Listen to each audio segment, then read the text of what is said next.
Hello again, and this is part 1 of the Hobbyboss 148th A-6E TRAM Intruder. So, let's have a look in the box, shall we?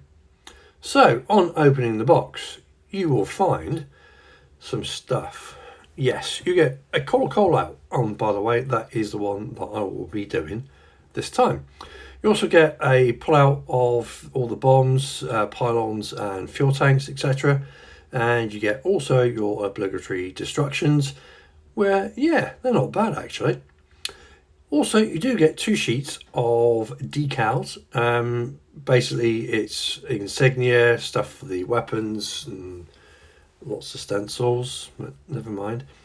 But also, what I did get in the box is 2 metal undercarriage legs, a sheet of PE, and some Montex masks, which I think were already in it, because I did buy this kit from eBay.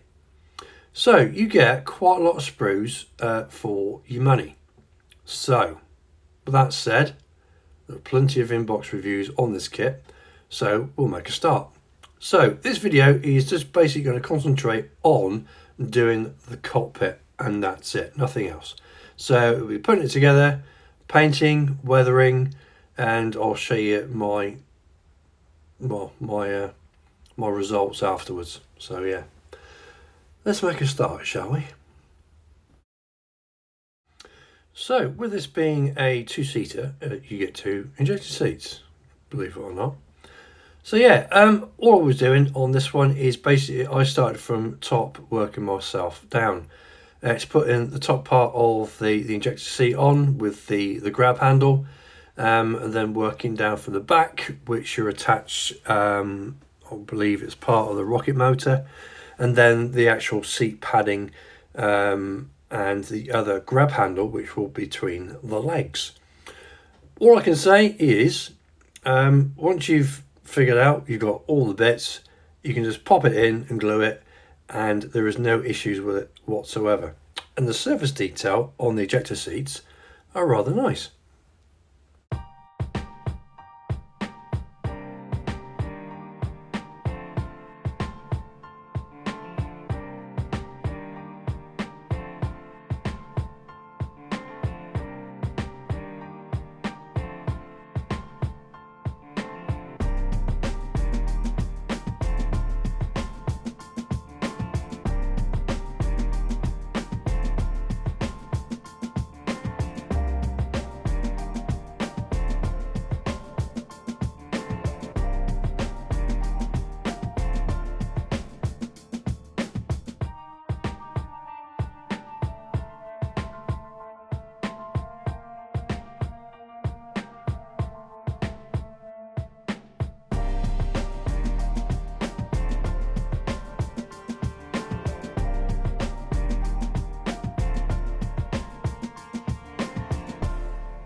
So then, with the ejector seats done and dusted, it was time to actually work on the tub.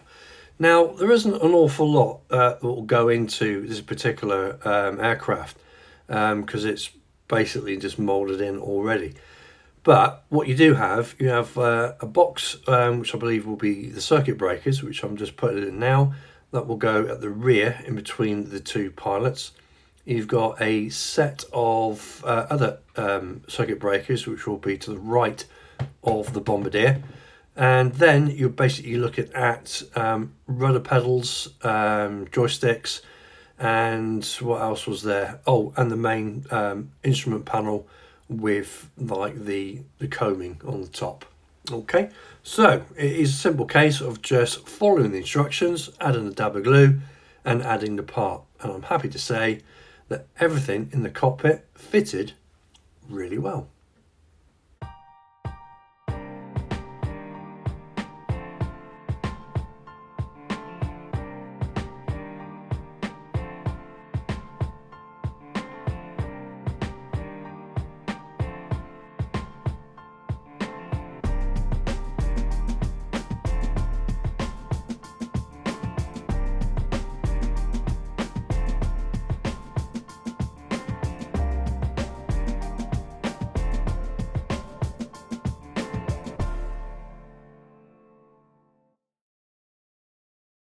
So to the rear of the actual cockpit tub, you have this sort of like plate that goes at an angle, around about sort of like, I don't know, maybe 50 to 60 degree angle.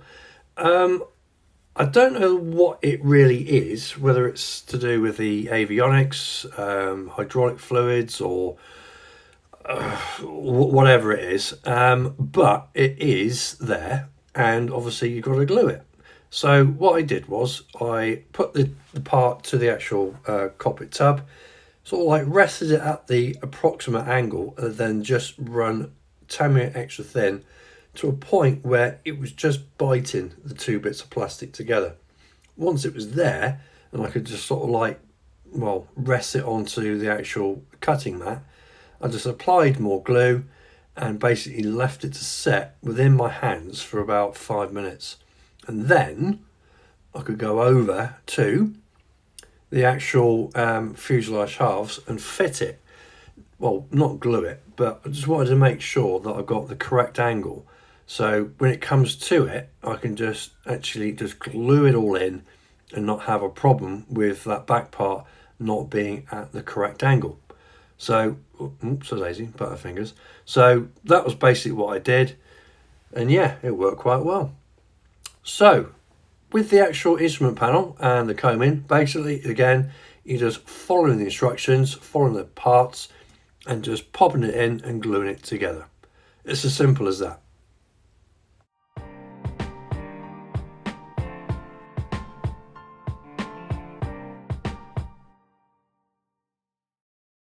So with everything all dry and ready to go, it was a simple case of just priming everything. And that I used a XF82, I believe, which is the Ocean Grey 2, for, well, the IGN version anyway. But I'll just use it as a simple primer just to give the upper coat, which is going to be the light ghost grey from Hataka's, a base to grip hold of. Now with this one, I wanted a bit of shadowy effect, so I put the majority of the plastic, the paint, in sort of like the boxes of the actual kit part itself. So when I come back with a overcoat, you're still going to get that slight sort of like variation in shadow, so it does look a bit more three-dimensional. But once it's painted, I thought, yeah, it looked all right.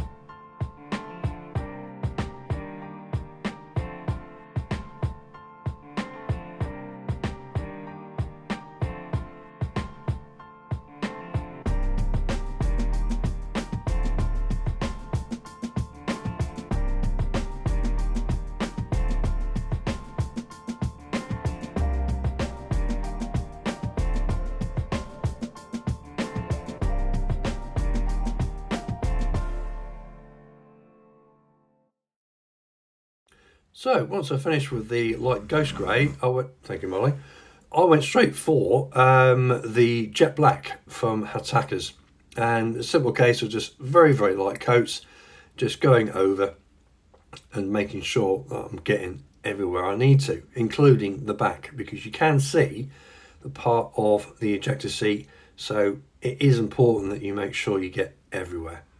So it was as easy as that. At the moment, it's just two colours, jet black and yeah, light ghost grey. Woo.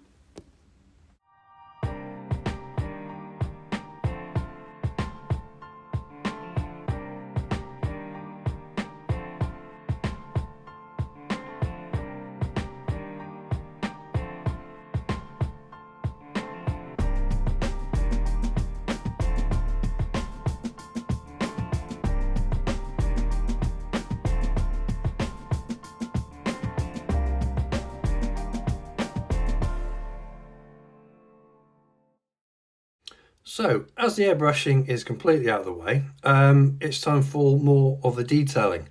Now, that monstrosity mess that you're seeing right there in front of you is my wet palette. And simply all it is I use it to use these paints, the Vallejo or Vallejo. Yes, and for this, it's just using a simple brush painting technique, and I'm just doing the actual instrument panels in the cockpit tub. I did actually use a black grey, which is almost like a NATO black, because it's a little bit different. It's a little bit lighter, not too much, but I just think it does give a bit of a different contrast between the instrument panel at the front and then the instruments on the consoles and everything else. So it just breaks it up just a little bit. So in this point here, it is a case of just being careful with your paintbrush and yeah, enjoying the process.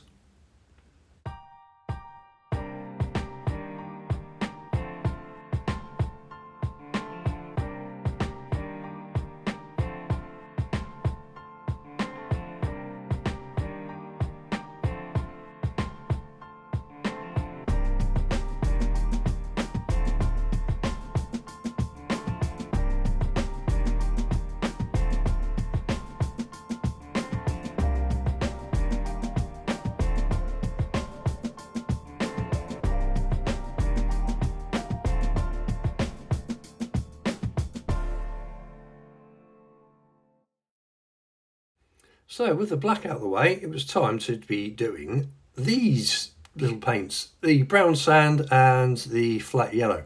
And basically we're going to be doing the seats covers or the cushions, like I'm showing you there, and also the ejector handles. Now again, all it is a simple process of thinning the actual paint down with the water in the actual wet palette and just going over it very, very lightly, doing a couple of coats just so you're actually getting the whole coverage on it. And when they actually do dry, they dry to quite a matte finish, but also it gives you that luxury that you can go in with enamels and actually sort of like either do your weathering process, and yeah, it will look rather nice. But beforehand, we're using enamels, we're using XF80 now, which is the Royal Light Grey. And this is my standard now, and it has been for years. It is the dry brushing period. Now, one thing you will find is the lighter you go, the more unrealistic it can be. As in, don't use white or silvers, just use greys, and it's more of like a muted effect. If you're using like the darker one, it just looks a bit toyish and it doesn't look realistic. If you want the realistic look, then go for the greys. Now on black, I do tend to go the Royal Light Grey is the lightest I will do. Otherwise it will be either the same paint I use for the priming, which was the Ocean Grey, or a medium sea grey. So yeah, it's a simple case of getting the majority off the brush, going from different angles, brushing it over the raised details, and yeah, you will get quite a decent effect. And speaking of effects, yes, the ejector handles, my bane of my life. Anyway, simple case, flat yellow all over, yeah, job done.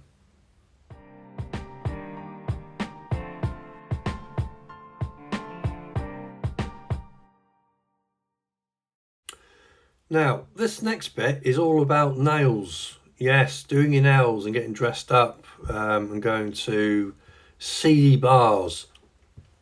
Dress as a woman. No, it's not. It's actually doing like your instrument bezels.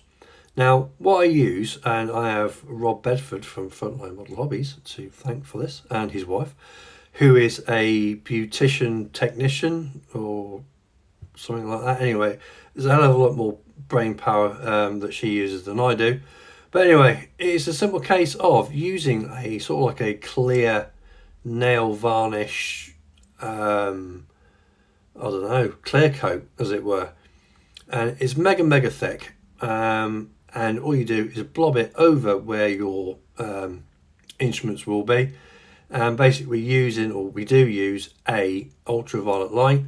And a simple case of you just turn it on like I should have done before, press the button, and the UV light will actually cure the actual nail varnish coat, so it's hard, and I mean it dries rock hard. So with that, I'm using a clear orange and a clear green for the sort of like the LCDs and the radar section, or that sort of like circle thing that you get on the instrument panel. Now, with experimentation, I did find out that you can use that nail coat with the Tamiya paint, especially the clear one or the clear orange, which I'm using. It doesn't sort of like disperse itself from one another. It goes together really, really well. And what you can do is you can actually put it together and then pop it onto your kit part, which you need painting, stick it under the UV light, and it dries exactly the same way. So it is a win-win, and it does look really, really realistic once it's finished.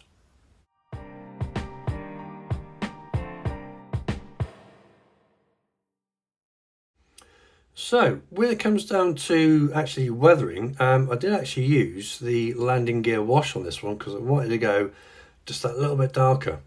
Now, there isn't a lot of scope to actually use this on this particular cockpit tub because, well, once the actual ejector seats are in, because it's quite an enclosed cockpit, you're not really going to see an awful lot. But me being me, I just went around it anyway to see what would happen and what effect that I would get. But as you can see, I'm mainly concentrated on the actual top part there, which will lead on to the actual fuselage itself at the rear. So once it was on, and yeah, I was happy. It was a simple case of just taking it off lightly and using my usual thinners, which was the Tamiya X20 for enamels, not the X20A. Okie dokie. Right, I shall leave you there.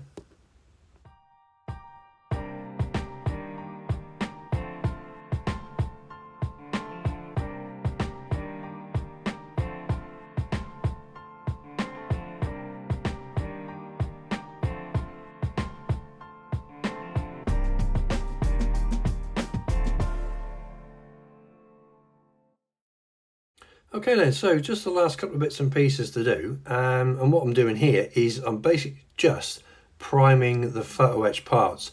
Now I'm going to be using the actual seat harnesses, so while I'm here, well, I might as well do the whole lot. So once it was all primed, then I can go into and use the light ghost grey again, which was the nearest match I could find for the actual harnesses themselves. Once that was done, take them off and we can glue them in. Now, I did have an issue with the ejector seats, as in like the warning templates that you have on the sides. So I had to bastardize it somehow. So I found some, decals that aren't anything to do with the actual ejector seat. But hey-ho, once they're in, you're not really going to notice them. But they're there to actually make a difference. So with the actual harnesses themselves, it was a simple case of a dab of super glue, pop it in, let it set, let it dry, and once it was done, all you needed to do was fold the actual harnesses over to a place that where you wanted it actually on the seat. So when it was done, when it was all dry, it was time to stick them in. Right, it is a dabble. You just find the actual mating points, pop it in. Once it's in the holes, give it the old todger a wiggle, and yeah, just pop some extra thin down in the hole. Again, Rob's gonna kill me, but anyway, they're in. Okay, and once they're in, they ain't coming out. So yeah, it is a nice fit, and once they're in, yeah, it really sort of like finishes everything off, and yeah, all your work that you have put in, yeah, it pays dividends. So there you go. So then, that is the finished cockpit thus far. Well, yeah, it is. So basically, thank you, Molly. So basically what we're doing now is to go into the other stages, which will be getting everything else ready to pop into the fuselage, sticking the cockpit in, and hopefully closing it up. So hopefully you've liked the video, hope you've learned something, and I will see you on the next video. So until then, ta-da!